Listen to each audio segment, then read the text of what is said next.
हाँ जी, ਮੇਰੇ ਵੱਲੋਂ ਸਾਰਿਆਂ ਨੂੰ ਸਤਿ ਸ਼੍ਰੀ ਅਕਾਲ। ਇਲੈਕਸ਼ਨ ਹੋ ਗਈ ਹੈ ਪੰਜਾਬ ਵਿੱਚ ਬੜੀ ਸੋਹਣੇ ਤਰੀਕੇ ਨਾਲ ਤੇ ਹੁਣ ਸਾਰਿਆਂ ਨੂੰ 10 ਤਰੀਕ ਦਾ ਇੰਤਜ਼ਾਰ ਹੈ ਕਿ ਸਾਨੂੰ ਖੁਸ਼ਖਬਰੀ ਸੁਣਨ ਨੂੰ ਮਿਲੇ।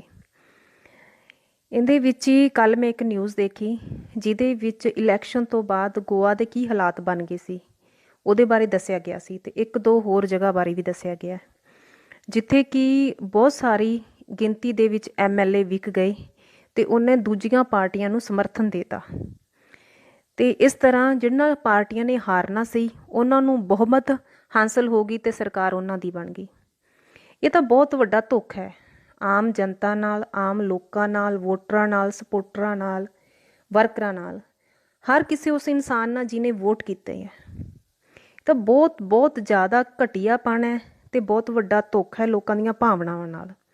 ਤੁਸੀਂ ਕਿਸੇ ਪਾਰਟੀ ਦਾ ਨਾਮ ਲੈ ਕੇ ਲੋਕਾਂ ਕੋਲੇ ਆਉਣੇ ਹੋ ਤੇ ਉਹਨਾਂ ਤੋਂ ਵੋਟਾਂ ਲੈਣੇ ਹੋ ਕਿਉਂਕਿ ਬਹੁਤ ਸਾਰੇ ਲੋਕ ਹੈ ਜੋ ਪਾਰਟੀਆਂ ਦੇ ਪਿੱਛੇ ਵੋਟ ਦਿੰਦੇ ਹੈ। ਉਹ ਨਹੀਂ ਦੇਖਦੇ ਕਿ ਕਿਸ ਇਨਸਾਨ ਨੂੰ ਉਹਨਾਂ ਦੇ ਅੱਗੇ ਉਮੀਦਵਾਰ ਬਣਾ ਕੇ ਖੜਾ ਕੀਤਾ ਹੈ, ਉਹ ਸਿਰਫ ਪਾਰਟੀ ਨੂੰ ਵੋਟ ਕਰਦੇ ਹੈ ਤੇ ਉਹਨਾਂ ਲੋਕਾਂ ਨਾਲ ਤਾਂ ਫਿਰ ਬਹੁਤ ਵੱਡਾ ਧੋਖਾ ਹੋਇਆ ਨਾ। ਇਹ ਜੇ ਮੰਨ ਲਓ ਕਿਸੇ ਵੀ MLA ਨੂੰ ਜਿੱਤਣ ਤੋਂ ਬਾਅਦ ਆਪਦੀ ਪਾਰਟੀ ਪਸੰਦ ਨਹੀਂ ਆਉਂਦੀ ਤਾਂ ਉਸ ਨੂੰ ਇਹ ਚਾਹੀਦਾ ਹੈ ਕਿ ਉਹ ਅਸਤੀਫਾ ਦੇਵੇ ਤੇ ਦੁਬਾਰਾ ਇਲੈਕਸ਼ਨ ਲੜੇ ਜਾਂ ਆਜ਼ਾਦ ਇਲੈਕਸ਼ਨ ਲੜੇ।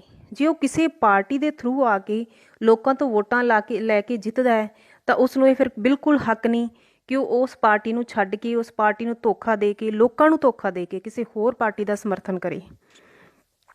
ਤੇ ਇਸ ਦੇ ਵਿਰੁੱਧ ਹੁਣ ਆਪਾਂ ਨੂੰ ਆਵਾਜ਼ ਉਠਾਉਣੀ ਪਊਗੀ। ਸਾਰੇ ਇਕਜੁੱਟ ਹੋ ਜਾਓ। ਸਾਰੇ ਜਥੇਬੰਦੀਆਂ ਨੂੰ ਵੀ ਅਪੀਲ ਹੈ ਉਹ ਵੀ ਇਕਜੁੱਟ ਹੋ ਜਾਣ। ਕੋਈ ਵੀ ਲੋਕ ਭਲਾਈ ਸੰਸਥਾਵਾਂ, ਕੋਈ ਵੀ ਇਨਸਾਨ ਜਿਸ ਨੂੰ ਮਤਲਬ ਬੁਰਾਈ ਨਾਲ ਨਫ਼ਰਤ ਹੈ ਉਹ ਇਸ ਮੁਹਿੰਮ ਦੇ ਵਿੱਚ ਸ਼ਾਮਲ ਹੋਵੋ ਤੇ ਇਸ ਚੀਜ਼ ਨੂੰ ਆਪਾਂ ਹੁਣ ਤੋਂ ਹੁਣ ਰੋਕਣਾ ਹੈ। ਕਿਸੇ ਵੀ MLA ਨੂੰ ਉਸਦੀ ਪਾਰਟੀ ਨਹੀਂ ਛੱਡਣ ਦਿੱਤੀ ਜਾਊਗੀ। ਉਹ ਦੂਸਰੀ ਪਾਰਟੀ ਨੂੰ ਸਮਰਥਨ ਨਹੀਂ ਦੇ ਸਕਦਾ।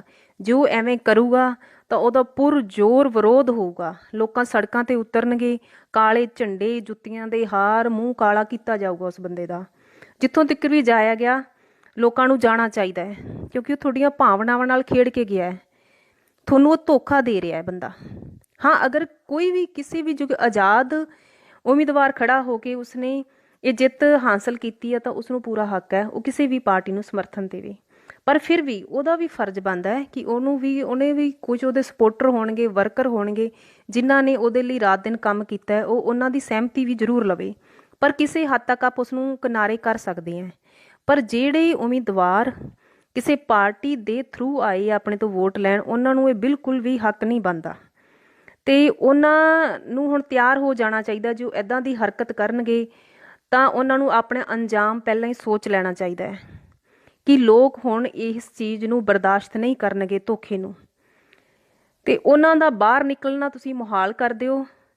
ਕਿਤੇ ਵੀ ਉਹ ਬਾਹਰ ਨਾ ਨਿਕਲ ਸਕਣ। ਪਹਿਲੀ ਗੱਲ ਆ ਉਹਨਾਂ ਨੂੰ ਅਸਤੀਫਾ ਦੇਣਾ ਪੈ ਜੇ, ਇੱਦਾਂ ਦੇ ਹਾਲਾਤ ਪੈਦਾ ਕਰ ਦਿਓ। ਦੂਜੀ ਗੱਲ ਇਹ ਹੈ ਕਿ ਕਈ ਲੋਕ ਕਹਿੰਦੇ ਆ ਕਿਸਾਨ ਅੰਦੋਲਨ ਤੋਂ ਬਾਅਦ ਲੋਕਾਂ ਦੇ ਦਿਮਾਗ ਖਰਾਬ ਹੋ ਗਏ ਤੇ ਉਹਨਾਂ ਨੂੰ ਧਰਨੇ ਲਾਉਣੇ ਤੇ ਸੜਕਾਂ ਤੇ ਉਤਰਨ ਦੀ ਆਦਤ ਪੈ ਗਈ ਹੈ।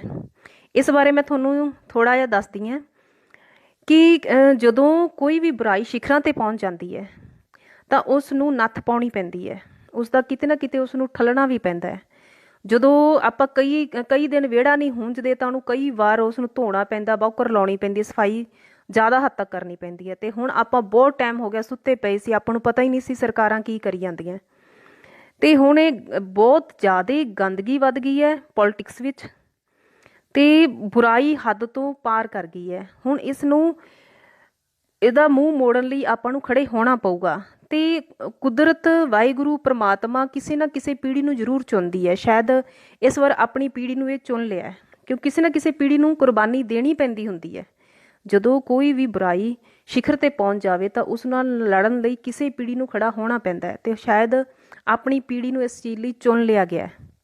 ਜੇ ਆਪਾਂ ਨਾ ਖੜੇ ਹੋਵਾਂਗੇ ਤਾਂ ਆਪਣੇ ਬੱਚਿਆਂ ਨੂੰ ਖੜਾ ਹੋਣਾ ਪਊਗਾ ਕਿਉਂਕਿ ਬੁਰਾਈ ਹੱਦ ਰੋਜ਼ ਦੇ ਰੋਜ਼ ਇਹਦੀ ਹੱਦ ਵੱਧਦੀ ਜਾਂਦੀ ਹੈ।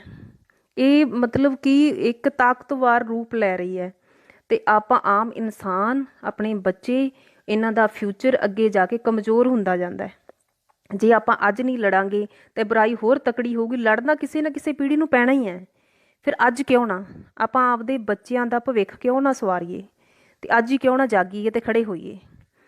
ਇਸ ਲਈ ਸਾਰਿਆਂ ਨੂੰ ਮੇਰੀ ਇਹ ਬੇਨਤੀ ਹੈ, ਜੇ ਤੁਹਾਨੂੰ ਚੰਗੀ ਲੱਗੇ ਤਾਂ ਇਹਨੂੰ ਅੱਗੇ ਸ਼ੇਅਰ ਕਰਿਓ ਤੇ ਇਸ ਦੇ ਖਿਲਾਫ ਖੜੇ ਹੋਣ ਲਈ ਤਿਆਰ ਹੋ ਜਾਓ 10 ਤਰੀਕ ਤੋਂ ਪਹਿਲਾਂ ਪਹਿਲਾਂ, ਕਿ MLA ਇਸ ਚੀਜ਼ ਬਾਰੇ ਸੋਚ ਵੀ ਨਾ ਸਕਣ ਕਿ ਉਹਨਾਂ ਨੇ ਆਪਦੀ ਪਾਰਟੀ ਛੱਡਣੀ ਹੈ।